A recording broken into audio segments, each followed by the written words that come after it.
What's up, everybody?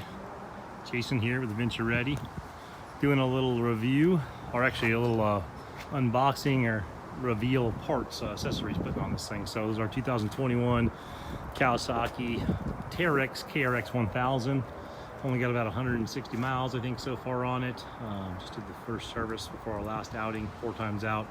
So far, loving this thing. So I'll do a second impressions video. I did a first impressions, but it was literally like I brought it home and I think we rode it one time and did an impression. So I'm only about 4 visits in, but I'll give a secondary opinion or impression on it. So far, so good, but I'll get some breakdowns. We're trying to accessorize this thing. So threw a extinguisher on it the other day, threw some auxiliary fuel on here. Got a little cargo rack, which is, hasn't been really used for much, but we have that there. Stock other than that, well, we got the PRP, or sorry, yeah, the side kit. We have a first aid kit and whatnot in there, some tire quick fix stuff. Got their nets. I love having these things. I know some people said for mud, it doesn't work for them in certain areas. We're out in California, so we got a lot more dry than we got wet. So I like having them in case did roll over, we'd have an area to catch the arms. Did pick up a really nice Garmin. I'm not sure how I'm gonna mount that yet. I'll review that when I figure it out. I'm looking for mounting kits on that. It's something where I'm going to use it in one of our trucks, as well as the KRX, and then our future KRX, we get another one. Spare tire. So I bought a OEM spare tire, not cheap. Don't even really like this tire, to be honest with you. It would probably be great for mud and for rocks for down in Southern California. I'll probably end up going with more of an all-terrain tire in the future. We don't get much mud.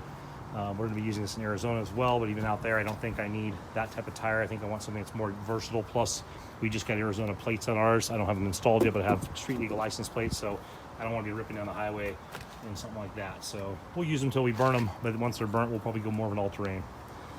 Picked up the KRX, the Kawasaki after-sales parts, the front air protection. So we're going to install those today. I'm not going to do a how-to or tutorial, guys. I'm not to that level of skill sets. I don't know how to run the camera like that. I mean, I know how to. I just don't have the tripod. Don't have the patience for editing. I'm kind of a one-shot kind of guy. So maybe I'll do this video and tie it into parts or now on. You won't see a lot of fast frame, DIY tips. I'll try to show you how to do it. I'm just showing you what I picked and why. Just protection, obviously, no brainer. Trailing arm, I got the protection for that too, just for protection once again. Spare tire, just for convenience of having a spare tire. We plan on buying a second one of these KRXs, so for a while I'll probably run just the one spare tire between 2 vehicles and just hope that we don't have more than a couple of puncture flats at any given time where we would actually need to put a rim or tire on. I'm sure we'll regret that statement eventually, and I'll get a second one, but that's a pretty costly chunk. I mean, it's a $400 some odd tire, so it's no joke. We're going with mirrors, some side mirrors here. No particular specifics, just as what they had in stock at the local shop. I didn't order these online. I just went in the shop and needed some side mirrors. I was actually going for Kawasaki's after-sale proprietary type stuff, but they had these in stock, so boom. Like I said, we just got street legal plates for this, so I don't want to be ripping down the highway without some sort of mirrors, either rear view mirror or side mirrors. Since we're mounting the Tusk style tire carrier, I didn't think a rear view mirror would be that functional. Once I get it on there, I'll make another decision on that. These have the 1.75 down bar, basically the down roll cage as far as the hooking those on. We have the Tusk rear tailgate. So I thought this is kind of cool. The design of this thing, I liked it better than the OEM. It's metal, some form. It's got a nice big picture, but how it rolls out, it gives you a little bit more carrying capacity. You can fit the spare tire in here with this as well, but I chose to leave this. We're gonna put an ice chest back here and some sort of a gun case style, probably go Harbor Freight, something inexpensive in case it gets thrashed, to lock down some like tire change stuff or some quick fix stuff or maybe first aid stuff, and then turn that into more of a, whatever. I mean, some basic stuff you'd want to carry along, sunscreen, things like that. Make this more of the tools back here, ice chest and tools behind, tire above. So, like I said, we just put the fire extinguisher on. I bought whatever I get my hands on as far as just a quick release. I like these, where you have the pull pin. I've run these in all my Jeeps. R1 Industries is this one. I don't believe this is the same brand I use every time. Honestly, I just went to Amazon or eBay or one of those places and just got what I saw looked similar. Pull the pin, pop it out, and you got it in hand. To me, you could even run 2 of these if you really wanted to. I mean, it's like anything else. I mean, you won't know, do you need it till you need it? It'd be nice to have it. I may have to move these things around a little bit depending on how this tire rack sits up there. I went with the Rotopacks, one of the most expensive ways to carry a some gas or water. Obviously, they're not cheap, but I like the functionality of it. I don't know if I like the placement of this yet. This is just how I have it set up right now. I did get the locking one so no one steals that, because this is literally a couple $100 invested to carry a whopping 1.75 gallons, I believe, of fuel. So it's a pretty heavy investment. I can't remember the name of these parts right here. You can kind of put them together piece by piece. I mean, someone probably knows in the comments, they can throw it on there. This is not a Rotopax brand, but you can buy the little 1.75, 2-inch or 1.25, clamps, and accessorize your stuff, or mirrors and roll bar clamps. So a really cool setup. Anyway, so I was able to mount the Rotopax directly to that. And like I said, Rotopax is not cheap. They got this horrible California compliant cap on there now. It's just absolutely ridiculous. It's almost embarrassing to use it, but this part, not the rest. I like the rest of their product. Hopefully I can find some older style on this so I don't have to be squeezing a little valve and all that kind of stuff. But it is made in the USA, which is awesome. I'd like to keep it here if we can on some of this, even though I'm putting it on a Japanese vehicle, obviously. But I mean, we're to keep it local, it's nice. So spare fuel's just nice. I don't know the range that well on this thing. While driving this before, I have gotten this down pretty well one time, because we only got a couple tanks worth, down to the bare minimum, and kind of hobbled back to camp. But I had plenty of gas when I got there. I just wasn't sure how long the range was. I'm not really positive on the full range of this, so I want to do some longer trips in the future with the kids. We'll outfit the second one the same way with auxiliary gas.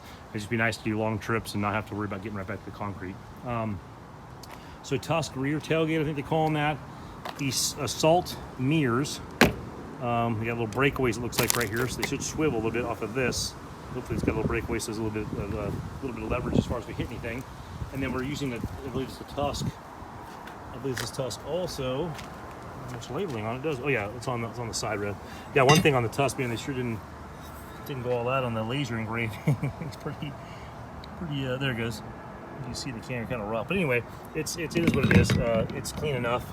Looks pretty simple. The design, it will sit somewhere. Oh god, a little heavy. Weighs 400 pounds, but it'll sit up in this range, up in this area somewhere, and the tire will be like kind of in line with the roof. I'm happy with that. I was going to get the Kawasaki full liftgate thing. I saw good and bad on that. I liked that it had a hydraulic support went up. Unfortunately, Kawasaki's behind on like every one of their accessories right now.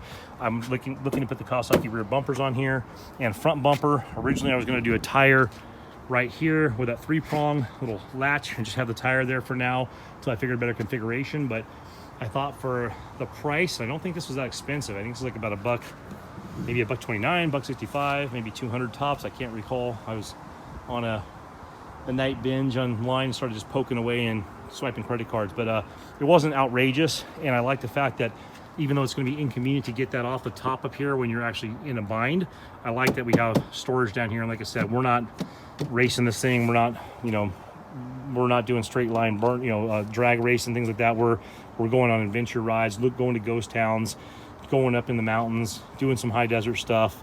So we want to make this thing more of like a Jeep, basically. Use it for the all-day purpose and have it more flexibility in that. So spare tires going on that rack, Tusk rear gate, and like I said, we'll have a small ice chest within the next week or so, and I'm going to use some sort of gun case to put the tire change out parts on there. I do have, I believe from Tusk also, one of those scissor jacks coming that can mount on the roll bar. I'll probably put it on the opposite side of one of these items, and we'll have, so that'll be back in here. So I'm trying to set this up just where we're not stuck in the middle of nowhere. I've come from a Jeep background, a motorcycle background, and I've always kind of carried, or even mountain biking, trying to carry everything I can to get us back on the road so we're not stranded out there. Plus I got 2 children with me, so I'm responsible for them, and I don't want to be one of those guys that doesn't plan ahead and does a little trip on this thing and gets stuck in the middle of nowhere, has to call for recovery. So anyhow, without further ado, like I said, I'm going to go ahead and install this thing. It's not a DIY video. I do not have the capabilities or the tripod or the editing skills. I'll try and either do a second video of the parts on there with some pictures to show kind of relevance of size and whatever and installation. But yeah, just giving you guys a quick rundown of what we picked out and why. And like I said, I want to have the tire up high. I want to have a spare tire, and I want to have room to be able to use that tailgate area extended with this Tusk, rounded tailgate, and have the ability to lock onto this kind of like a molly as far as hooking stuff on the outside of that or the inside of that and secure it. I want to have protection for the trailing arms and for the A-arms. we mobbed this pretty hard already. It doesn't look like it looks brand new. I mean, we've only got, like I said, 150 miles on it.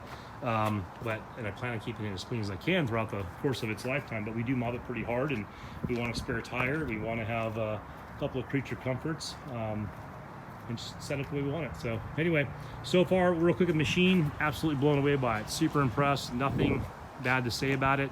Happy with the performance. We're not going to turbo this thing anytime ever. I don't plan on it. I'm going to keep it stock. I'll probably do some sort of aftermarket air filter. The air filter is pretty expensive. I just bought a new one with the service. I didn't put that in. The one wasn't dirty yet, but I bought one just for future, and it looked like it was fairly expensive, 50 bucks, something like that, for a paper style. Almost looks like a K&M, but paper, so I don't think it's cleanable. I think you have to replace them. Someone correct me if I'm wrong, but I'm looking for an aftermarket on that, and I'll probably do an aftermarket exhaust. Depending, we're in California now, heading to Arizona eventually, but California is pretty weird on exhaust and everything, so I don't know how they are on these things. So aftermarket exhaust, aftermarket air cleaner, eventually different tires. Probably gonna put a light bar. I'm not a fan of light bars on vehicles, on trucks and Jeeps, but I think on this it's fine because you don't have the window, you don't have the big glare on the short hood. I've seen them down here too. That's a possibility, or maybe some pods, but I think I may just go with a clean 2-bar light across here and just call it a day. I mean, that's what we need and what we want. Well, we'll probably go with a pumper, air pumper in the future. Go with some Climber, some Bell helmets with a pumper system on those. It's kind of nice if you're out in the dust and even Arizona, where we're looking to relocate, in California where we're at now, you get a lot of dust, so it'd be nice to have the air pumper. But anyway, those are just things we're putting on ours, the way we're going. And like I said, I'll do a video afterwards to show you the post-installation video, okay? If I can edit them together, I'll be surprised, so probably don't expect that, but possibly I'll edit them together, or I'll do them separately, and we'll figure all that out. Okay, and I'll do a second review of just performance-wise what we're feeling with the vehicle, how we're using it, and if that's informative for anyone, go from there. Our channel, in case you're wondering, it's Adventure Ready Off-Grid. We're building an off-grid property in Arizona, Northern AZ. We are hardcore into the whole self-sustainability, off-grid, and in that whole lifestyle, homestead lifestyle, getting away from California, all the taxes and registration fees and restrictions, and just all the bullshit that everyone knows that's out here. I grew up here my whole life, and I can't believe I stayed this long. I mean, I love California, don't get me wrong. There's some great off-road capabilities. You can ride year-round on motorcycles. It kept me here all these years for my interest in the motorcycle industry and my employment there. But man, Arizona, it's cheaper, more open, less restrictions. So Adventure Ready Off-Grid, we are an adventure-based family. We like to go camping, we like to go off-roading, we like to ride dirt bikes, we like to hike, camp, whatever, and build. But we're also really big on self-sustainability, and the reason for that, I'm not trying to go little house on the prairie. I mean, the less you spend on your home, the less you have to go and work your ass off to pay for your utilities and restrictions and HOA fees and all that crap. The more money you got for that. I mean, I'm all about having a house paid for, solar system providing my electricity, water catchment for my water, and 3 or 4 of these things laying on my property. I mean, that's badass. I mean, imagine, yeah, a little house on the prairie, and Laura Ingalls just jumps into a 2021 KRX 1000 and rips it over to the schoolhouse. I mean, that's awesome. And yeah, guys, I'll give you an update when this stuff's on there. Play safe. Be safe out there, guys. Talk to you.